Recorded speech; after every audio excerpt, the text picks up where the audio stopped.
যদি বলি মহাশিবরাত্রির দিন স্বয়ং ভগবান নিজে আসেন আমাদের শক্তির সাথে মিলিত হওয়ার জন্য, বিশ্বাস করলে না তাই তো? 1 মিনিট অপেক্ষা করো, ভিডিওটা শেষে মহাশিবরাত্রি নিয়ে তোমার চেতনা চৈতন্য সব বদলে যাবে, আমি গ্যারান্টি দিচ্ছি। আমাদের হিন্দু সনাতন ধর্মে পার্বতী শিবকে বর হিসাবে পাওয়ার জন্য তপস্যায় বসেছিলেন।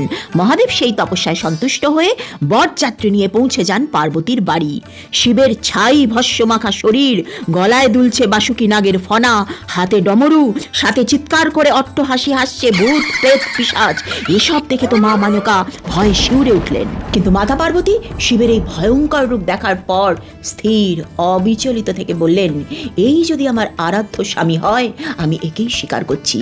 আর ঠিক তখনই মহাদেব এই বিশ্ব ব্রহ্মাণ্ডের সৃষ্টির সবচেয়ে সুন্দর রূপে আত্মপ্রকাশ করলেন, যাকে বলা হয় চন্দ্রশেখর। আর এই সেই রাত, মহাশিবরাত্রির রাত, যখন হর পার্বতীর মিলন হয়েছিল।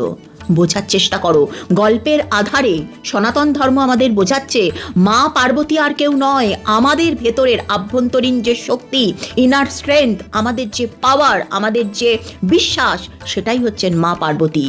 আর আমাদের জীবনে যা কিছু দুঃখ, কষ্ট, যুদ্ধ, স্ট্রাগল, সংঘর্ষ মনে হয়, সেটা হচ্ছে শিবের ওই বারাত। অর্থাৎ মা পার্বতীর মতো তোমরা যদি দুঃখ কষ্টকে দেখে স্থির অবিচলিত থাকতে পারো, শান্ত থাকতে পারো এবং সেটাকে যদি স্বীকার করে নেওয়ার ক্ষমতা রাখতে পারো, তাহলে তোমাদের মধ্যে যে ইনার এনলাইটেনমেন্ট হবে, সেই আত্মজাগরণের মাধ্যমে তুমি কিন্তু শিবতত্ত্ব পর্যন্ত, মানে চন্দ্রশেখর রূপ, অন্ধকার কেটে গিয়ে আলোর উৎস চন্দ্রশেখর রূপে গিয়ে তুমি পৌঁছতে পারবে। অর্থাৎ দুঃখ কষ্ট স্ট্রাগল থেকে পালিয়ে গেলে চলবে না।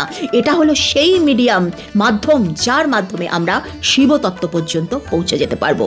আচ্ছা, মা পার্বতী তো শিবের সেই ভয়ঙ্কর রূপকেও সেই দিন গ্রহণ করেছিলেন, কিন্তু তুমি কি তোমার ভালোবাসার জন্য জীবনের কোনো ভয়ঙ্কর সত্য, স্ট্রাগল, সংঘর্ষকে স্বীকার করতে রাজি থাকবে?